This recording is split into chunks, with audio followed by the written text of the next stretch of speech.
Good morning, good afternoon, good evening, and welcome to Think About It Tuesday. Y'all, I forgot to do Mindfulness Monday.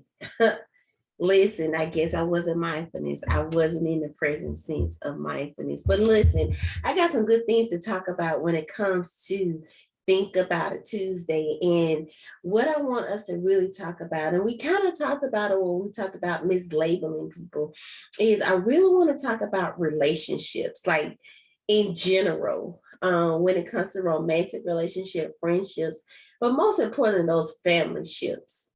Yeah, I know about them family ships, right? I want to talk about how we invest in all these relationships, the ships that we have and that we consume. And I want to do this because I think a lot of times we don't realize how we see or invest in relationships affects our mental health. It affects how we navigate throughout the world in the journey of this thing called life. And so I really want to challenge some thinking processes as we continue to break the stigma of mental health through Mental Health Awareness Month. So when we're thinking about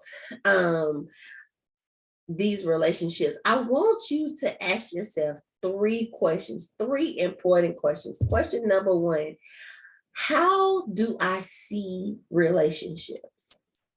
Do I see them as something I need? Do I see them as something I want?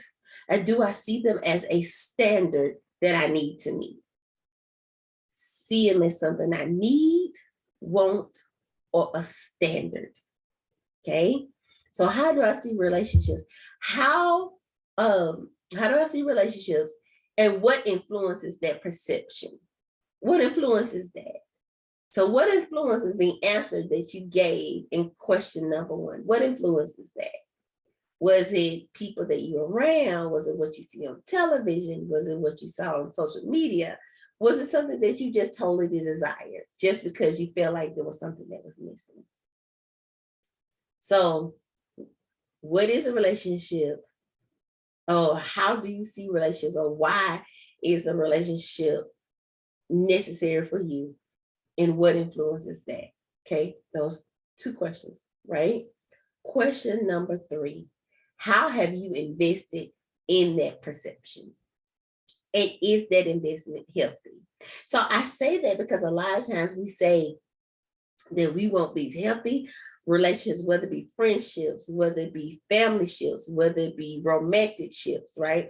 Or situationships. Hey, that's the thing. That's what you like. Hey, no judgment here.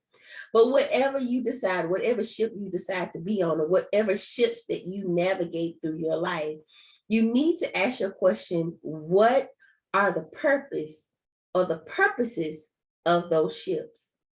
Why am I even on this ship? What does it mean to be on this ship? What has this ship done for me lately? Janet Jackson, aka Miss Jackson, Miss Jackson, if you nasty, said it best. What have you done for me lately? What have these ships done for you? Have they grown you? Have they challenged you to go to another level in your thinking? Have they caused you to become uncomfortable to the point that you need to do something to invest in you so you could be a better person for others? What have these ships done for you lately? And how have you healthily navigated with these shifts? Listen, if you're in a situationship, ain't nothing healthy about a situationship. Why? Because you're investing in something that is not going to yield a great investment back. It's going to yield only a one-minded investment, a one-way investment. And so sometimes with those situationships, there's nothing being invested but the situation. There's no growth. There's no maturity. There's nothing being invested but that situation. And that's the main focus, is the situation. But when you're in a relationship, family shifts, and family shifts are not always healthy. We know that, we see that. We have brothers and sisters who have unhealthy relationships due to passed down trauma. We have mother and daughters, daughters and fathers, we have fathers and mothers, we have all these unhealthy relationships, even when it comes to family. But somehow, we decide to kind of give a grace period in those relationships based upon titles. And we kind of talked about that last week as well, how titles create us to give grace in unhealthy places and with unhealthy mentalities. And so, what I'm telling you today, think about how you see, how you perceive, and how you navigate relationships. And ask yourself, is this healthy, unhealthy, and what influences me to be on these ships or to have these ships in my life? Hey, this is Jesus Plus Therapy Sis, giving you another mental health tip as we break the stigma of mental health in 2022 and beyond. Make sure that you like, share, subscribe, and follow us on all social media and podcast platforms. We look forward to bringing you another mental health tip on tomorrow for Wednesday. Have a good one.